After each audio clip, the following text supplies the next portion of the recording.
lovelies. So this portion is about understanding and letting go of some of the blocks that will stop us from allowing all of our creative juices to flow through.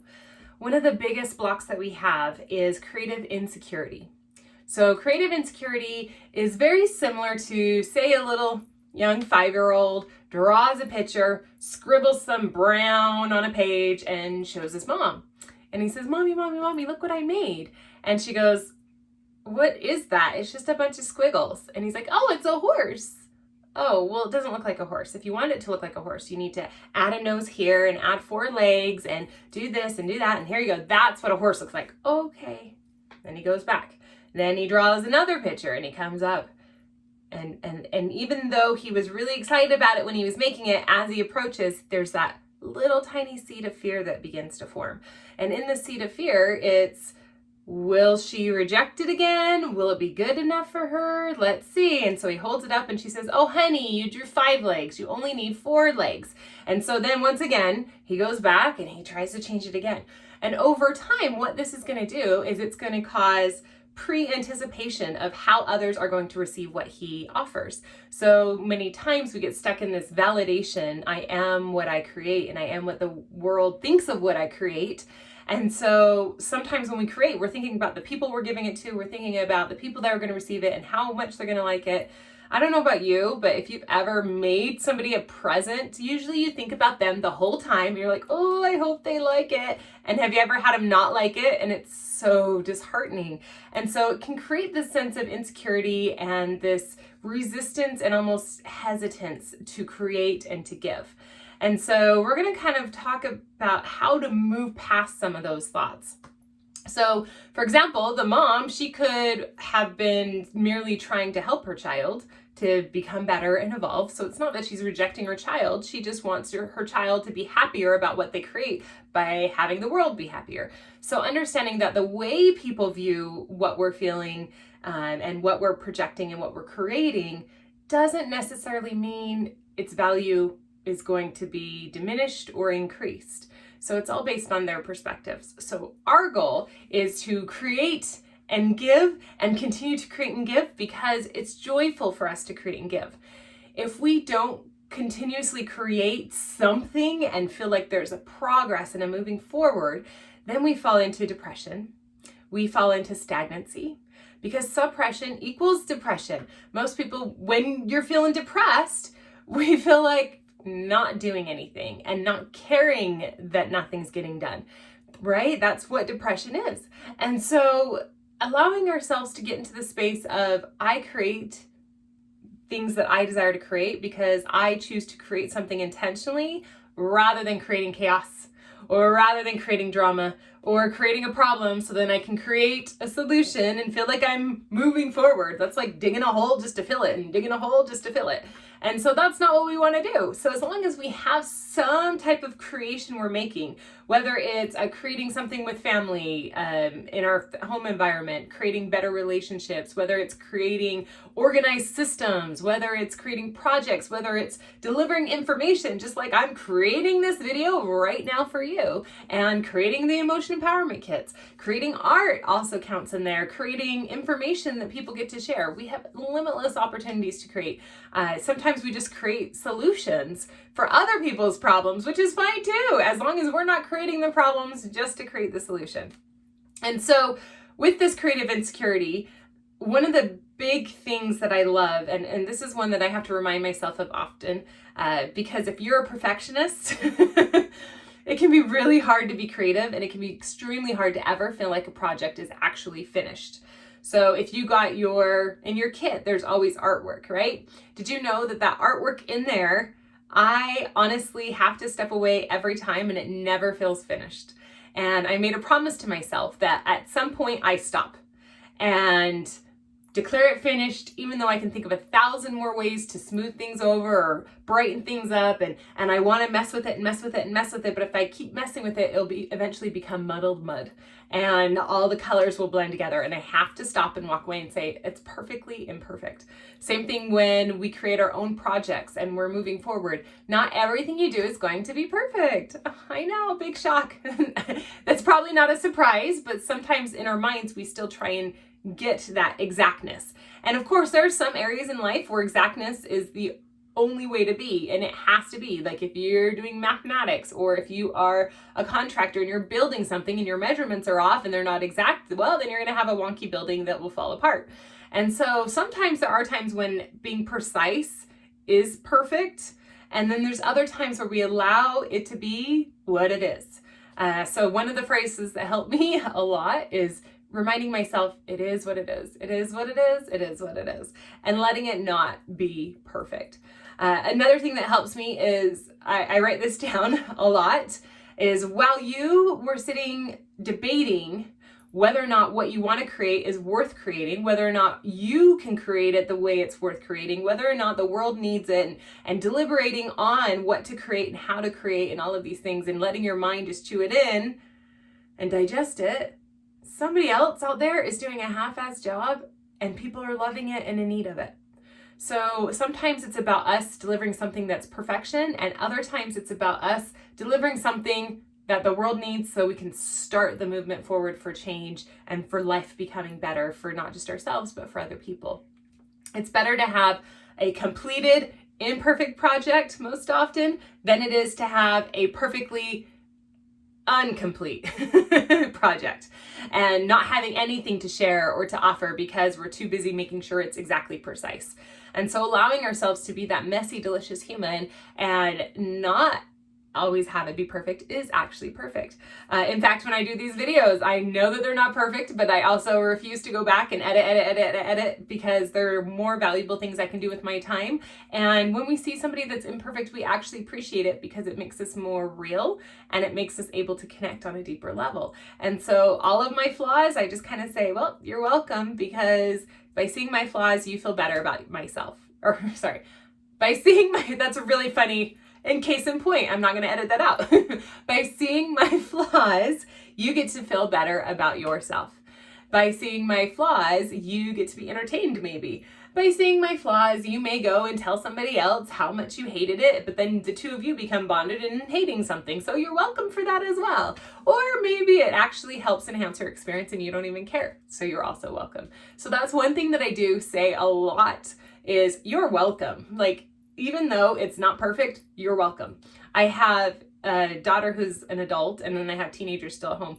And it's funny because when my oldest was a teenager, she would say things, and even now as an adult, she's like, man, you did this and this and this, and that's where I get that from. And I just turn to her and say, you're welcome.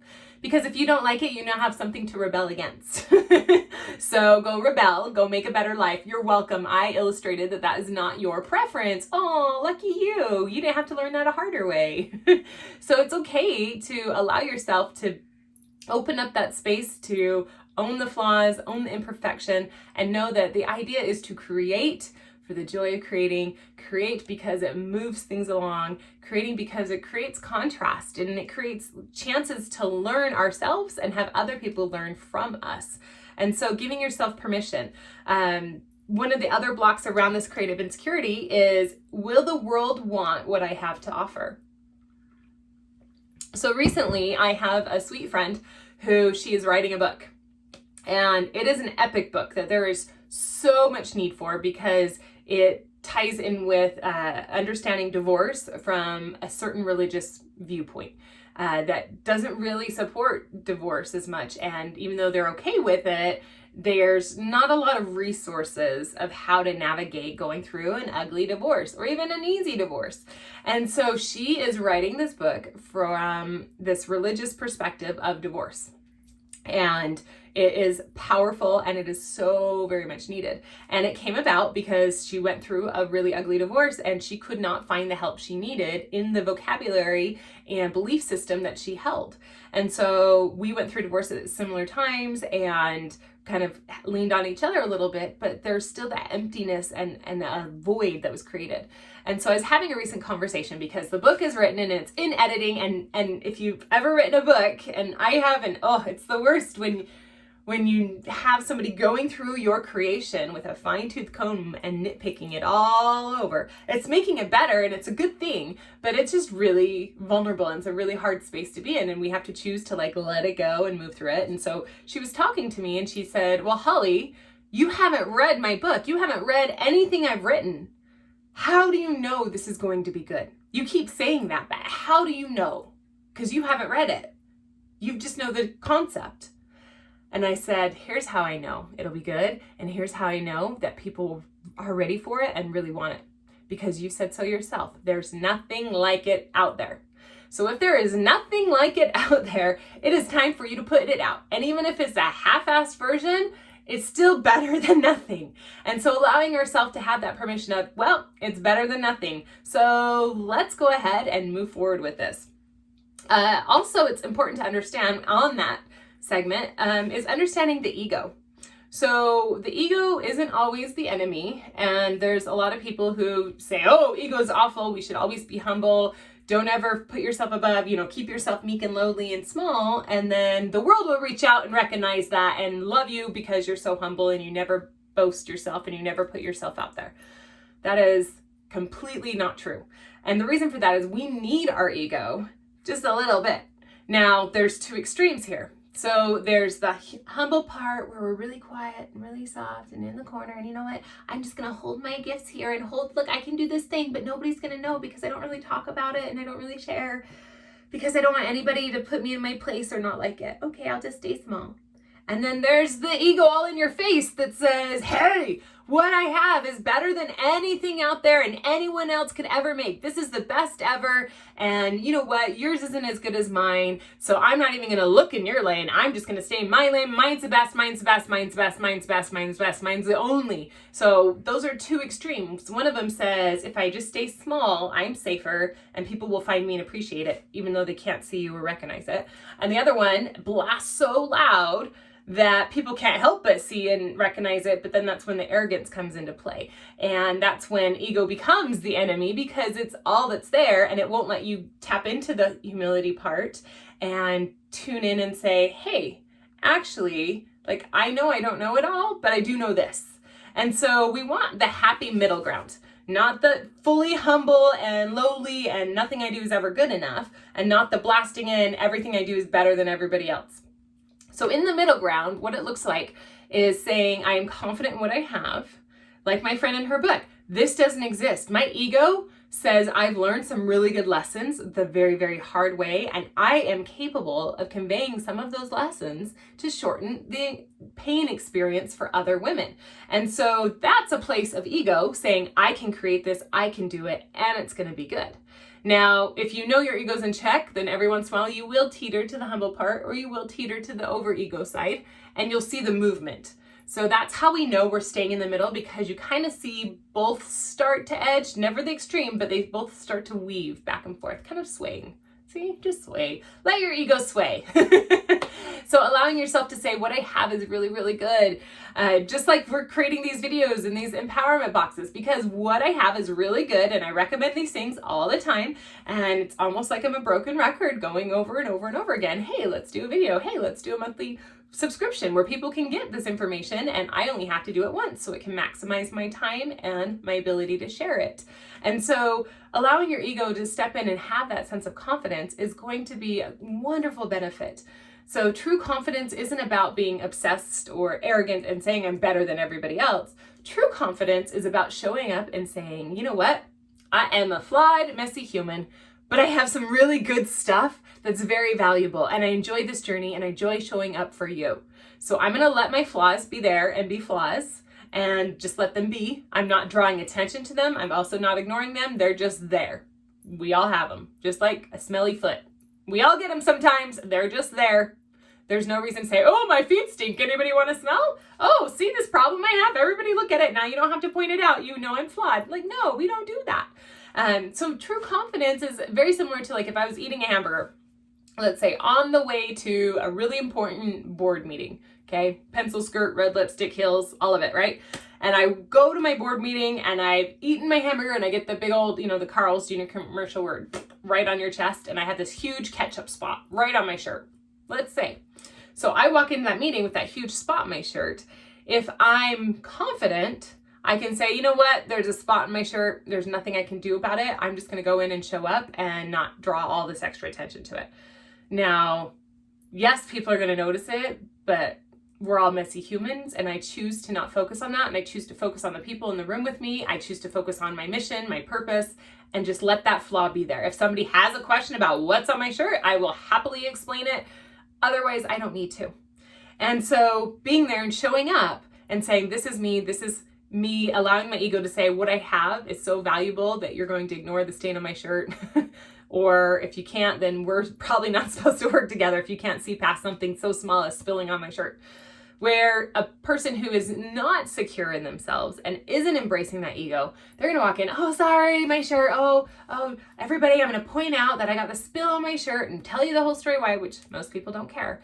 And then the whole time I'm gonna be covering it and using my hair, trying to hide the spot. And I'm thinking in my head, oh, please don't look at what a slob I am. Please don't notice what a slob I am. Please don't see that. Please don't see that. And then I forget to even be present with the people that I'm in front of trying to make a difference with.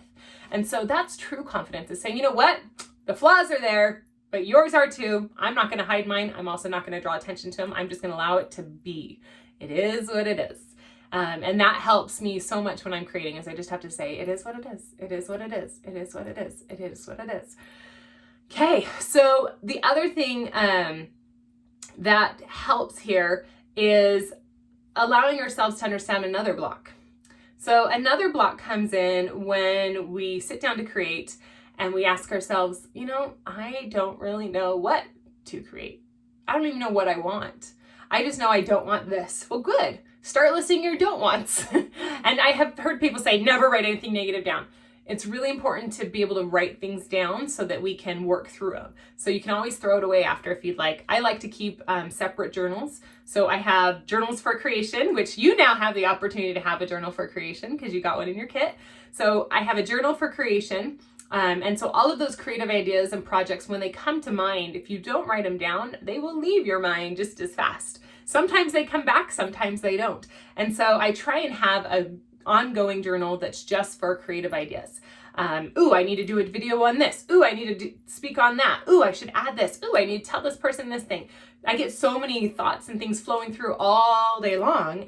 I will forget every single one if I don't write it down. If you've ever had like the middle of the night, oh, I woke up and I have this thought. And I'm like, oh, I'll remember.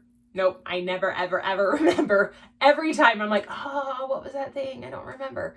So having journals around that can catch those inspirations are going to help. Having a journal that you can keep for your dark stuff. Like, this is everything I hate about my life right now. This is everything I hate about my environment right now. This is everything I hate. Well, what can I change? Pick one thing and change it. Boom, you're creative. Problem solving. Another thing you can do is you can go through and dive in and see where your desires are coming from. So when we tune into what we want and what we want to create, one of our reasons we're so blocked isn't just because we don't know what to create, it's because we don't know that we want what we're creating. And so there's a lot of times where we want things that we think we should have. We want things that we think we can have, so we don't dare want more than that. And then sometimes we want things that we actually want, but we don't know why we want them. And sometimes we even allow judgments of others to tell us that we can't want them, or that we're thinking too big, or that we're too much, or I'm trying to think of like some of the phrases that I've gotten. I remember there was one lady who told me, she's like, oh, you remind me of my friend. She's kind of all over the place too. And I was like, is that a compliment? Or because I really like my life. And I like that I have variety, and I like that I'm never bored. So I'll take it as a compliment, I guess. So allowing ourselves to dive into, why am I creating this thing? So start asking yourself, when you do go to create a project, why am I creating it? Now, to get deep and figure out why, we're going to go a little bit to the dark side for a minute, but don't worry, we'll come back to the light, I promise. So we're going to go to the dark side, and I recommend getting out a piece of paper. If you have your notebook, you can write this in your notebook, but we're going to talk about some of the shadow side. And this is mostly for when we don't know what we want. Okay, so the first thing you're going to do is you're going to take a moment, and you can pause this as you go if you need to. Take a nice deep breath, and you're going to ask yourself, what is my worst fear? I know it's awful to even go there. What is the worst thing that can happen? Now, you might have a whole list of them, or you might have to really, really think hard for just one. And if more than one come up, list them in order of priority, or list them out and then number them 1, 2, 3, 4, 5, and get it very clear of what is coming up that's the worst thing that can happen. Because what happens is, when we know what we fear the most, we know what we want the most, because we want the opposite usually. So for example, I did this years ago, and in years and years and years ago, because my worst fear was that my husband would leave me for another woman. Yeah, I'm not psychic at all. Because that actually happened. And that was my worst fear, is that my husband would leave me for another woman. I could handle if he died, but the idea of that betrayal and that rejection, that was the worst emotion I could imagine. So that was my very worst. The second one that I had written at the time was like losing a child. Also has happened. And so, well, miscarriage, and then my sister's baby. And so losing these young ones is very painful. And I got to see the process through many of my clients that have been in that same boat. And so picking the worst case scenario, and we don't like to think about it, we don't like to go there, but sometimes if we're stuck and we don't know where our priorities are or what we want to create, this is the way to figure it out, is to go to the opposite. So what is my worst fear? So go ahead and pause it if you need to and write it down, or you can rewatch the video later. Okay, so then once you have what your worst fear is, you're going to ask yourself, what category of your life does that fit in? So is it family? Is it work? Is it success or your life purpose or your life mission? Is it spiritual? Is it a God-related one? Is it health related? Is it love related? Is it money related?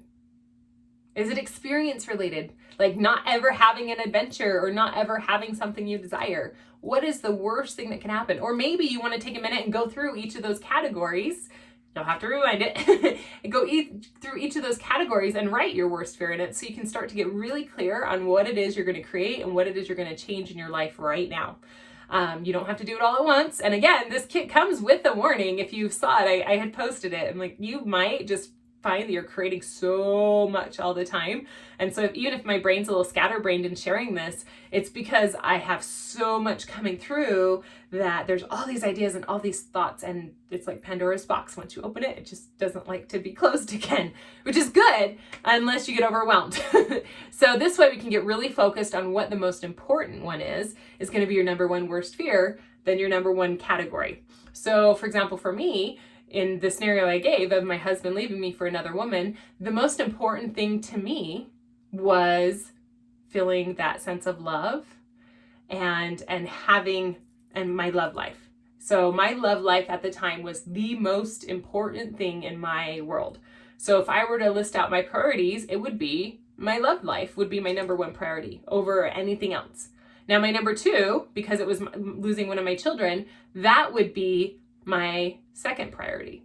So if I were to find something to create, I would create something related to my love life first. And then I would create something related to my children next. And then I would create something related to the next worst fear, and then the next one and the next one. And so I have my whole list of creations. Now it'd probably be a little bit different because I'm older. And I've also seen enough and heard enough stories and assisted with enough healing that I would know I'd be able to handle anything that came.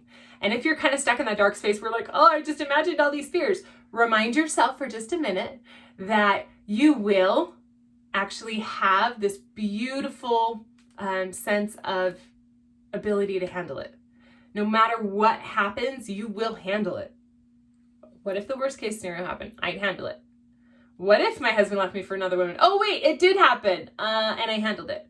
It really sucked. It really hurt. It required a lot of work and over the years to become happy and complete all by myself without a love life. And it was such a beautiful journey. So even if those worst case scenarios happen, you still get a beautiful journey out of it.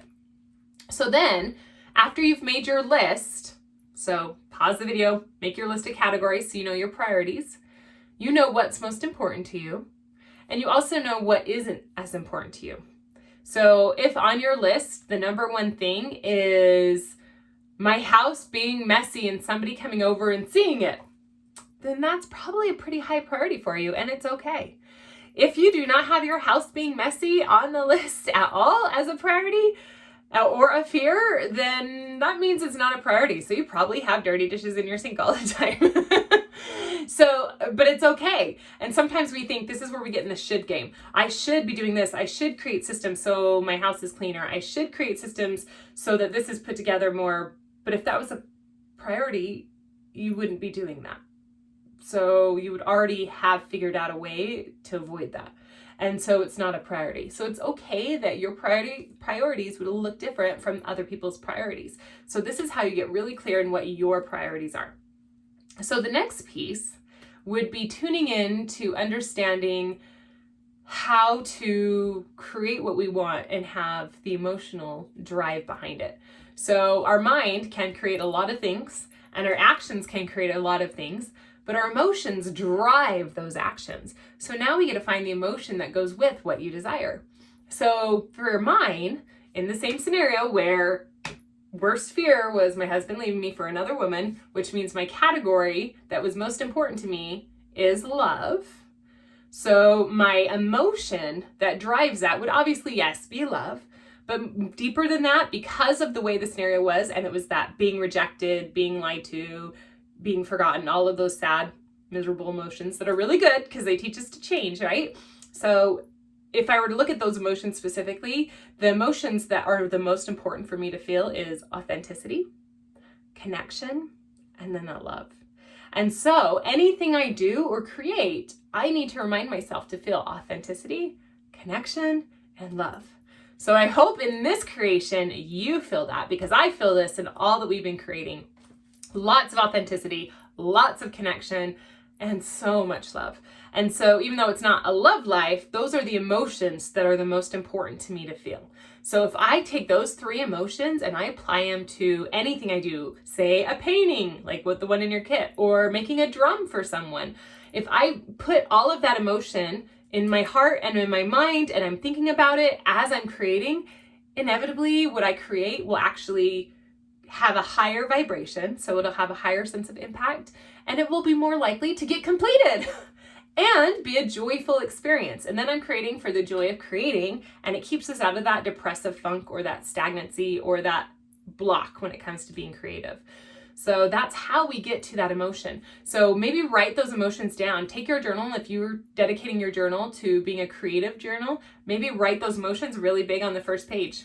And then that way you know what you want to feel. Even taking a minute, and as you do your crystal grid and you light your candle, which there's a video about that too, as you do your crystal grid and you light your candle, reminding yourself of those emotions and taking a breath and thinking about how it feels to feel that emotion. One of the affirmations I love is not I am statements, because if I were to say I am authentic, my brain's going to look for evidence that I'm authentic everywhere I go.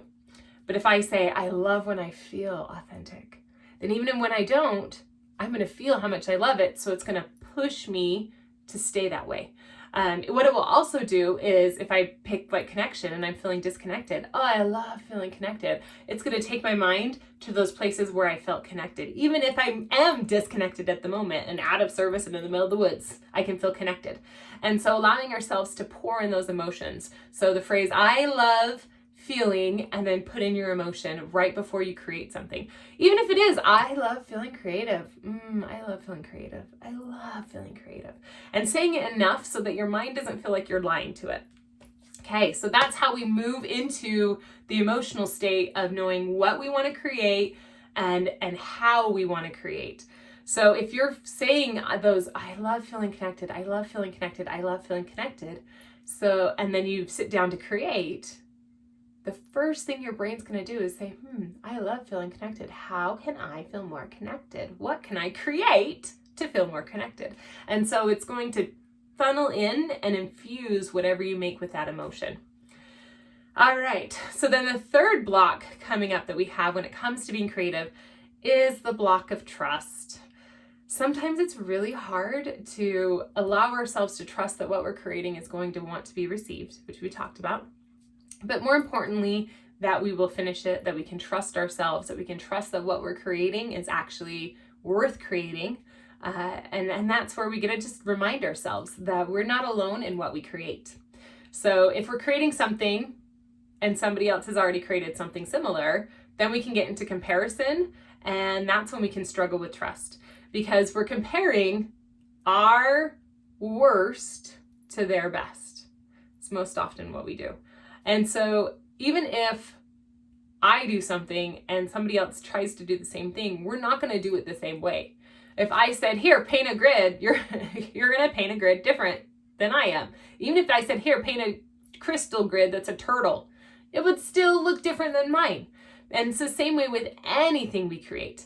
So allowing ourselves to flow with everything we create and allowing ourselves to have that sense of me doing it this way is completely unique, and the people who it is meant for will absolutely love it, and the people who it is not meant for probably won't even see it, but if they do, they won't be able to recognize how amazing it is because it's not part of their vocabulary. So yeah, we get to create just for fun, and we get to create just for the one person that it could make a difference for. So there's a story, and I'm gonna paraphrase it down. So if you love this story and I ruined it for you, I apologize, but you're welcome, because then you get to tell it better. So there's a story of two men that are walking along a beach, and it was low tide, and the starfish had gotten up too far on the beach, and the sun was starting to cook them, and they're going to die from the sun if they don't get back into the water. And as the two gentlemen are walking, one of them keeps leaning down and tossing a starfish back in. And he tosses him out. And while he's tossing him out, the other guy says, why even bother? You can't possibly save all of these starfish. There's thousands of them on the beach. How could you ever make a difference? And he reaches down, picks up a starfish, made a difference to that one. And so as we're creating, we get to tune in and we get to see, you know what? I'm creating this, number one, for the joy of creating for me, and I could be the one that it's for. And I'm also creating for the one person that may need this. And every time I do a video or a drum circle or any type of creation, even a book or a post, it's like there is one person that needs this. There might be 50 people that think it's stupid, but one person needs this. And I am absolutely willing to do this for the one. And so maybe ask yourself that when you're starting to create, am I willing to still do this even if it was just one person that needed it? Yeah, just the one. So we're also going to talk a little bit about accepting intuition, because if there's just the one that you're doing this for, there's also just the one that needs to hear it, but there may be just the one that needs to reject it. And then there's maybe just the one that you are being guided for. So when it comes to intuition, and it ties in with creativity, it's all about allowing ourselves to know that there's something beyond the physical that's feeding us information and insight. If we look at technological advances and we look at the progress that we've made as communities, you can look around and see, oh my goodness, there's no way that wasn't divinely inspired. We can see it all through history. And so allowing ourselves to have quiet space to receive intuition is going to be huge. So when you make your crystal grid and you light your candle, having space to say, okay, I'm ready to receive insight. I'm ready to receive information. And sometimes we don't let ourselves receive it because we're so worried about, well, I'm not that person that gets to receive it. That's not my thing. Or maybe we go through all the reasons why we shouldn't be the one to give it. And again, sometimes we're the only one to give a message in the way it needs to come through, or a project or a solution. We have a unique view that's unique to only ourselves. Anybody could have come in and I could have given the same bullet points and said, here, you're going to teach about creativity. And they would have had a completely different take on it. If you look at the videos from Cindy and Rick and myself, they're all completely different, even though we had the same topic, creativity. It's because we have our own viewpoints. And even if I say the same thing they say, they're not going to say it the way I say it, and I'm not going to say it the way they say it. So allowing ourselves to go, you know what, this could be wonky and silly, but it's probably exactly what one person needs. Another hard part sometimes is realizing that 1 to 10% of people will not love what you create. Ouch. It can sting to hear that. Oh, 1 to 10% of people will not like what I make. Got it.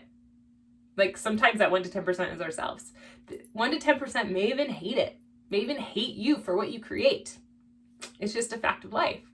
But if we know that going in, that not everybody's going to love it, but 90% of the people will, it feels really good. Those are good odds. But yeah, what do we do all the time? We have 1,000 people that love it, and then one person that says something really mean, and suddenly we shrink and we hold back and we withdraw.